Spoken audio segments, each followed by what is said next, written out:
नमामीश मीशान निर्वानिरूपं विभं व्यापकं ब्रह्म वेदस्वरूपं निजं निर्गुणं निर्विकल्पं निरीहं चिदाकाशमोकाशे भाष्यं भजेऽहं निराकारमोङ्कार मूलं तुरीयं गिरा ज्ञानगोतीत मीशं गिरीशं करालं महाकाल कालं कृपालं गुणागार संसारे सारंगतोहं तुषारा त्रिशंकासे गौरं गंभीरं मनोभूतकोटि प्रभाषे शरीरम् अश्पुरन्मौलिकाले नीचारुगंगा लशब्द भाल भालेन्दु कंठे भुजंगा चलत कुंडलं शोभ्र नेत्रं विशालं प्रसन्नाननन्दील कंठं दयालं मृगाधीश चरमांड मंडमुंडमालं प्रियं शंकरं सर्वनाथं भजामि। रुद्राष्टकर्तुं ये प्रकृतं ये प्रकृतं ये पंडित नावक्ता तेषां शंभो प्रसीदति। सर्वमंगल मंगल्ये शिवे सर्वार्थ साधिके शरण्ये त्र्यंबके गौरी नारायण ओम जयंती मंगला काली भद्रकाली कपालिनी दुर्गा क्षमा शिवा धात्री स्वाहा स्वाहा नमस्ते।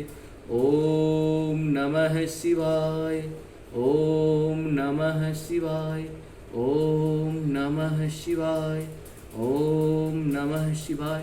साथ साथ हम लोगों को माताओं को जो भी हमारे हैं स्त्रीगण या महिलागण वो नमः शिवाय नमः शिवाय नमः शिवाय का जाप करें या शिवाय नमः शिवाय नमः शिवाय नमः का जाप करें।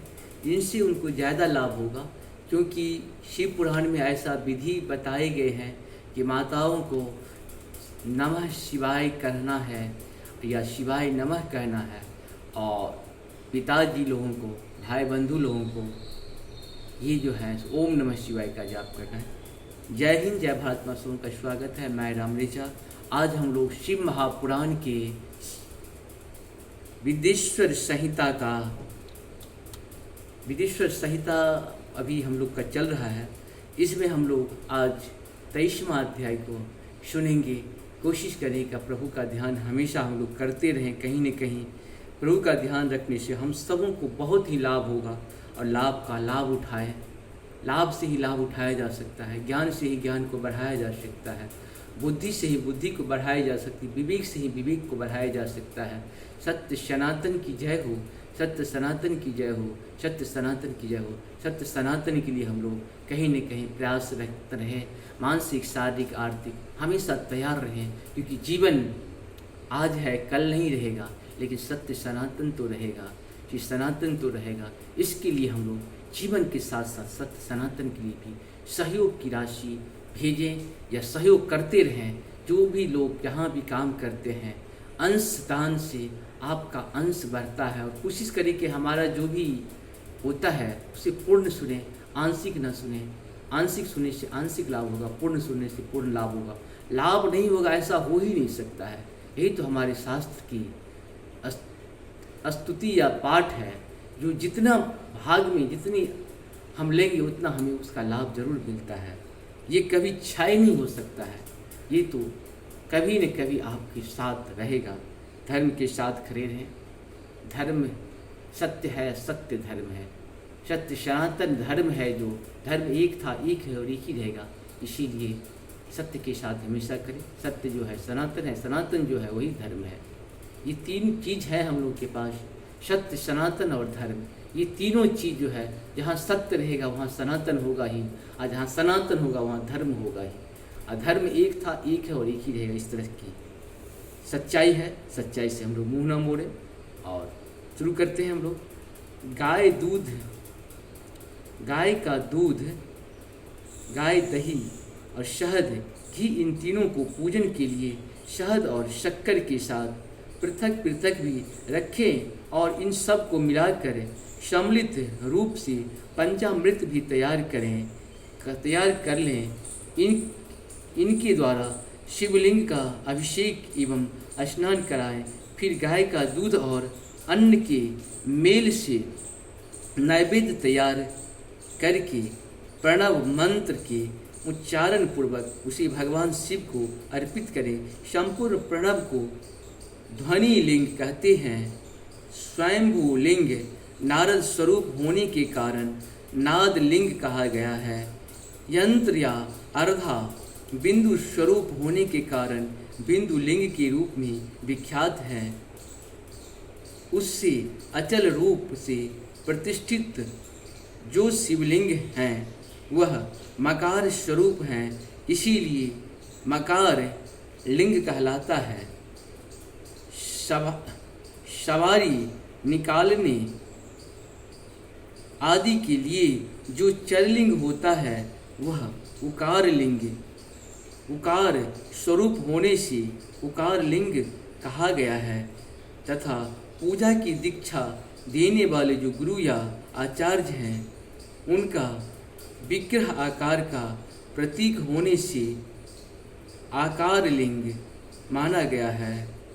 इस प्रकार आकार, उकार, मकार, बिंदु, नाद और ध्वनि के रूप में लिंग के 6 भेद हैं।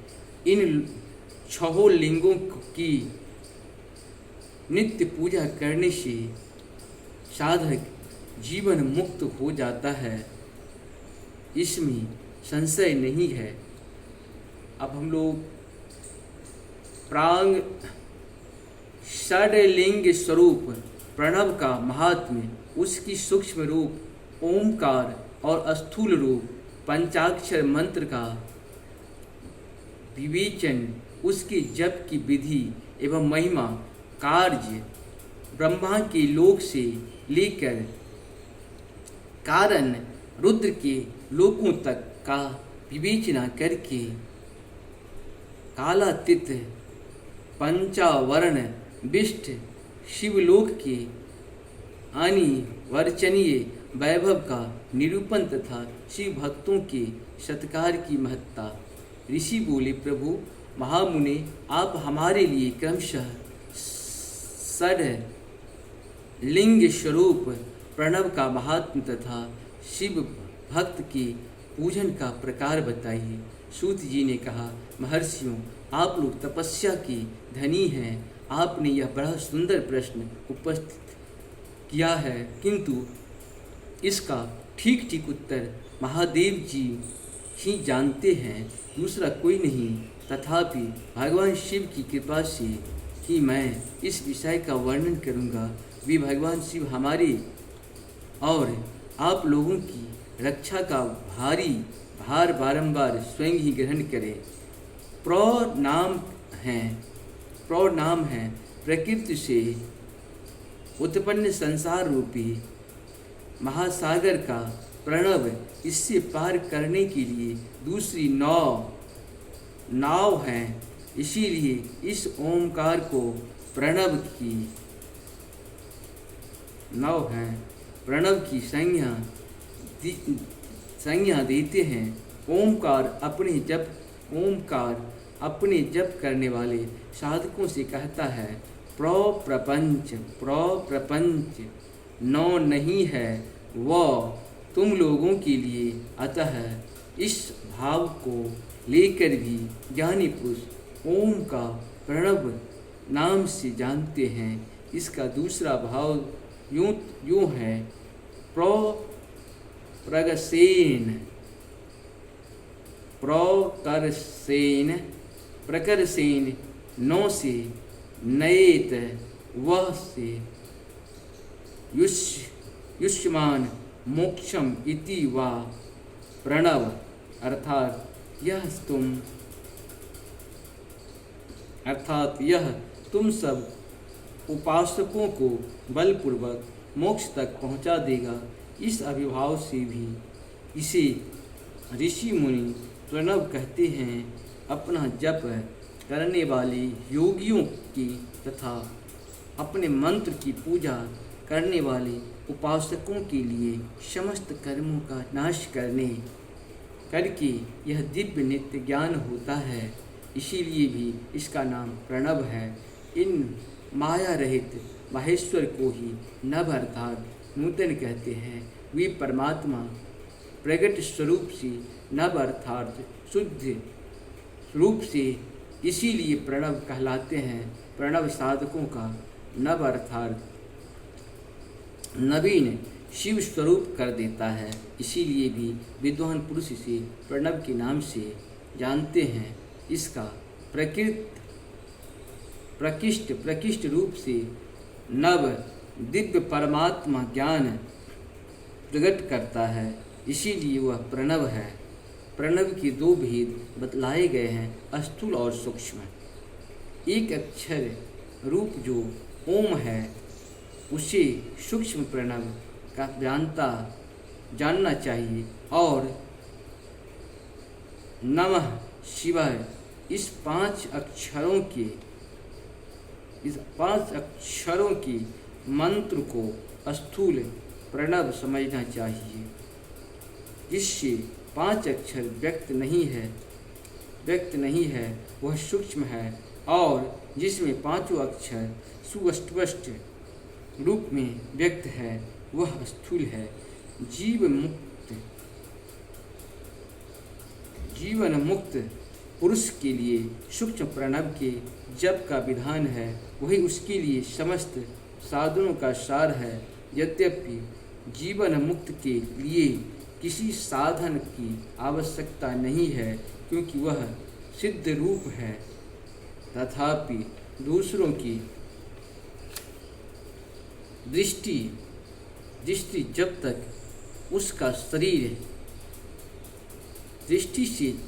उसका शरीर रहता है तब तक उसके द्वारा प्रणव जप की सहज साधना स्वतः होती रहती है। वह अपनी देह का विलय होने तक सूक्ष्म प्रणव मंत्र का जप और उसके अर्थभूत परमात्मा तत्व का अनुसंधान करता रहता है। जब शरीर नष्ट हो जाता है तब वह पूर्ण ब्रह्म स्वरूप शिव को प्राप्त कर लेता है। यह सुनिश्चित बात है। जो अर्थ का अनुसंधान न करके केवल मंत्र का जप करता है उसे निश्चय ही योग की प्राप्ति होती है। जिसने 36 करोड़ मंत्र का जप कर लिया हो उसे अवश्य ही योग प्राप्त हो जाता है। सूक्ष्म प्रणव के ही ह्रस्व और दीर्घ के भेद से दो रूप जाननी चाहिए, आकार, उकार, मकार, बिंदु, नाद, शब्द, काल और कला। इनसे युक्त जो प्रणव है उसे दीर्घ प्रणव कहते हैं। यह योगियों की ही हृदय में स्थित होता है। मकार पर्यंत जो ओम है वह अ उमा इन तीनों तत्वों से युक्त है। इसी को स्व प्रणव कहते हैं। अ शिव हैं, उ शक्ति हैं और मकार इन दोनों की एकता है। हम त्रितत्व रूपी हैं ऐसा समझकर हर्ष प्रणव का जप करना चाहिए जो अपनी समस्त पापों का क्षय करनी चाहिए। करना चाहते हैं उनके लिए यह ह्रस्व प्रणव जप अत्यंत ही आवश्यक है। पृथ्वी जब तेज वायु और आकाश, ये 5 भूत, पृथ्वी जल तेज वायु और आकाश, ये 5 भूत और शब्द स्पर्श आदि उनकी 5 विषय, ये सब मिलकर 10 वस्तुएं मनुष्यों की कामनाओं के विषय है। इनकी आशा मन में लेकर जो कर्मों की अनुष्ठान में संलग्न होते हैं वे 10 प्रकार की पुरुष प्रवृत्ति अथवा प्रवृत्ति मार्गी कहलाते हैं, तथा जो निष्काम भाव से शास्त्र विहित कर्मों का अनुष्ठान करते हैं वे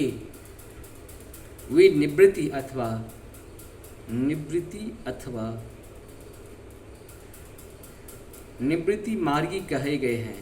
निवृत्ति पुरुषों को हस्व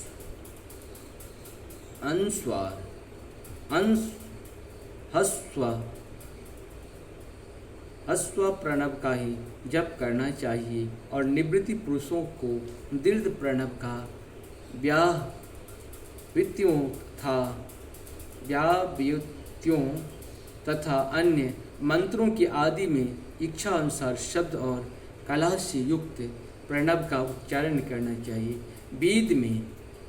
वेद की आदि में और दोनों संध्या की उपासना के लिए ही ओंकार का उच्चारण करना चाहिए।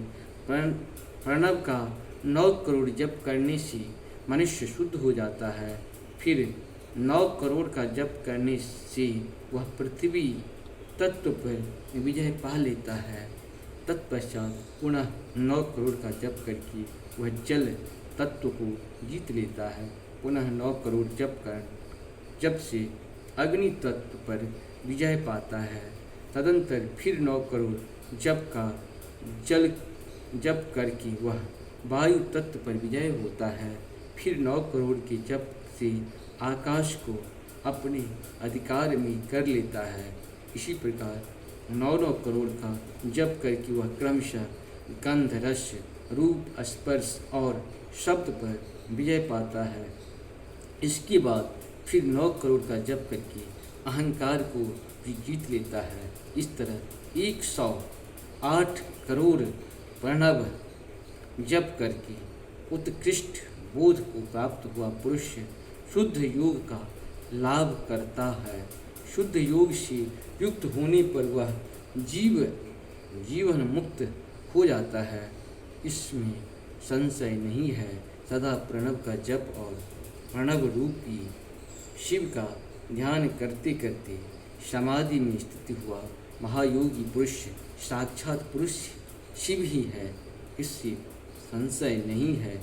पहले अपने शरीर में प्रणव की ऋषि, छंद और देवता आदि का न्यास करके फिर जप आरंभ करना चाहिए। आकार आदि मातु का वर्णों से युक्त प्रणव का अपने अंगों में न्यास करके मनुष्य ऋषि हो जाता है।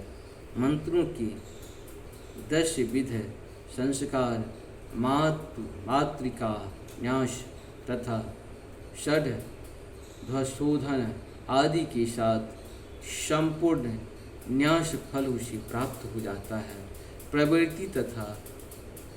प्रवृत्ति निवृत्ति से मिश्रित भाव वाले पुरुष के लिए स्थूल प्रणव जप ही अभिष्ट साधक होता है। क्रिया, तप और जप के योग से शिव योगी 3 प्रकार के होते हैं, जो क्रमशः क्रिया योगी, तपोयोगी और जप योगी कहलाते हैं, जो धन आदि वैभव से पूजा सामग्री का संचय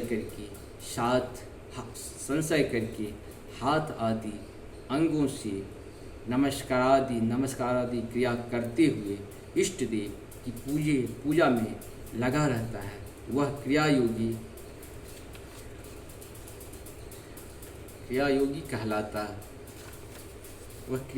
कहलाता है।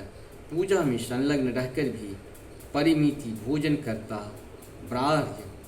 बाह्य इंद्रियों को जीतकर वश में किए रहता है और मन को भी वश में करके परद्रोह आदि से दूर रहता वह तपोयोगी कहलाता है। इन सभी सद्गुणों से युक्त होकर जो सदा शुद्ध भाव से रहता तथा समस्त काम आदि दोषों से रहित हो शांत चित्त से निरंतर जप या करता है उसे महात्मा पुरुष जप योगी मानते हैं। जो मनुष्य 16 प्रकार के चारों से शिव योगी महात्माओं की पूजा करता है वह शुद्ध होकर सालों के आदि के क्रम से उत्कृष्ट मुक्ति को प्राप्त कर लेता है। इस प्रकार से हम लोग 23वां श्लोक को पूर्ण किए। फिर बाद में हम लोग कल फिर नया चीज़ सुनेंगे, इसके आगे का सुनेंगे। आप सबों को बहुत बहुत धन्यवाद। नमस्कार। चैनल को सब्सक्राइब करें, लाइक करें, शेयर करें। हर हर महादेव, हर हर महादेव। जय हो, जय हो।